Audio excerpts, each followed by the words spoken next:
यार राहुल, कैसे हो? चलो कहीं घूमने चलते हैं। हाँ ठीक है। कहाँ चलेंगे? कहीं पहाड़ों पर? अच्छा आइडिया है। ठीक है, मैं बस की टिकट बुक करवा देता हूँ और अच्छा सा होटल भी देख लेता हूँ। ठीक है भाई, लेकिन जल्दी करो। लाइफ में इतना स्ट्रेस हो गया है कि कुछ दिन का रेस्ट तो बहुत जरूरी बन गया है। राज का शाम को फोन आता है राहुल के पास। राहुल, मैंने टिकट बुक करवा दिया है। आज शाम की ही बस है। जल्दी से सामान पैक कर लो। ठीक है, सामान तो मैंने पहले ही पैक कर लिया है।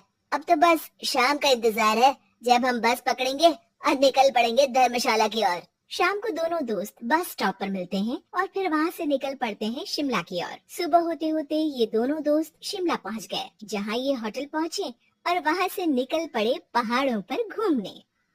राज, यहाँ पहाड़ों पर कितना सुकून है ना। दूर दूर तक सिर्फ और सिर्फ पहाड़ ही है, और घूमने आए लोग भी यहाँ कितनी मस्ती कर रहे हैं। हाँ भाई, ये तो है। चलो कुछ खा ले।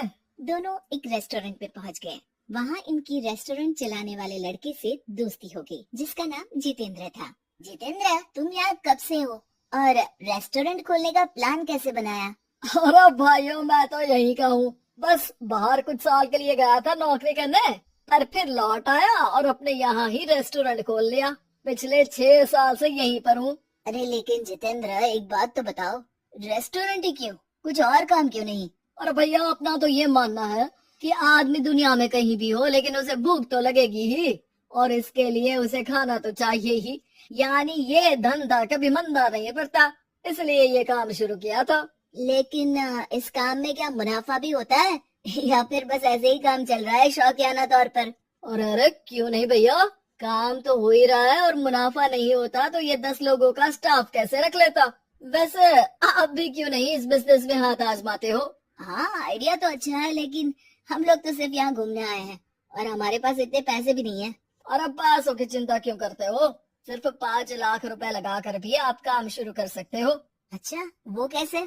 अरे आप रेस्टोरेंट में मेरे पार्टनर बन जाइए। जो मुनाफा होगा वो आधा आधा बांट लेंगे। राज को ये सुनकर अच्छा तो लगा, लेकिन राहुल को इस ऑफर में कुछ दिक्कत लगी। उसने कोने में ले जाकर राज को समझाना शुरू किया। अरे राज, पागल मत बन, हम सिर्फ यहाँ घूमने आए हैं। ये ऑफर के चक्कर में क्यों पड़ रहे हो? कुछ काम शुरू ही करना होगा तो दिल्ली में शुरू करेंगे, यहाँ शिमला में क्यों? अरे बेवकूफ, दिल्ली में 5 लाख रुपए में कौन सा काम शुरू करेंगे? यहाँ शिमला में इतने कम पैसों में काम शुरू कर लेंगे और 1 साल में मुनाफा लेकर वापस भी चले जाएंगे। ओहो, अरे भाई तुम्हें जो करना है करो, लेकिन मैं इस बिजनेस में तुम्हारा साथ नहीं दे सकता। याद रखो, हम यहाँ सिर्फ घूमने आए हैं, कोई बिजनेस करने नहीं। और इस जितेंद्र पर वैसे भी मुझे ज्यादा भरोसा नहीं हो रहा है। अरे तुम्हारी यही तो दिक्कत है, तुम्हें किसी पर भी भरोसा नहीं होता, लेकिन मुझे तो है। मुझे पता है कि इतने कम पैसों में मुझे जितेंद्र अपना बिजनेस पार्टनर बना रहा है। अरे लेकिन क्या गारंटी है कि पैसे लेने के बाद जितेंद्र तुम्हें बेवकूफ नहीं बनाएगा? अरे मुझे तो है, मैं कुछ नहीं जानता। मुझे सिर्फ ये पता है कि जितेंद्र मेरे बारे में ज्यादा ना जानते हुए भी मुझ पर कितना भरोसा कर रहा है। मुझे तो लग रहा है कि इसके पीछे उसकी मंशा ठीक नहीं है। बाकी तुम्हें जो ठीक लगे वो करो। मैं तो आज शाम की ही बस से वापस जा रहा हूँ। ठीक है, तुम चले जाओ, लेकिन याद रखना कि आज के बाद मुझसे कभी बात करने की कोशिश मत करना।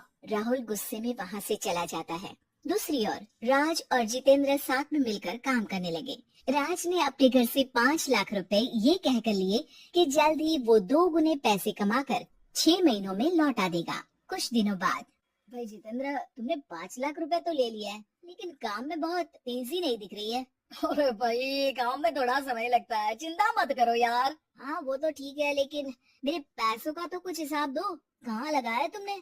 अरे बड़े आए पैसों का हिसाब मांगने वाले। वो तो शुक्र मनाओ कि इतने कम पैसों में मैंने तुम्हें काम पर रख लिया है। क्या कहा? तुमने मुझे काम पर रखा है? अरे मैं तो तुम्हारा बिजनेस पार्टनर हूँ।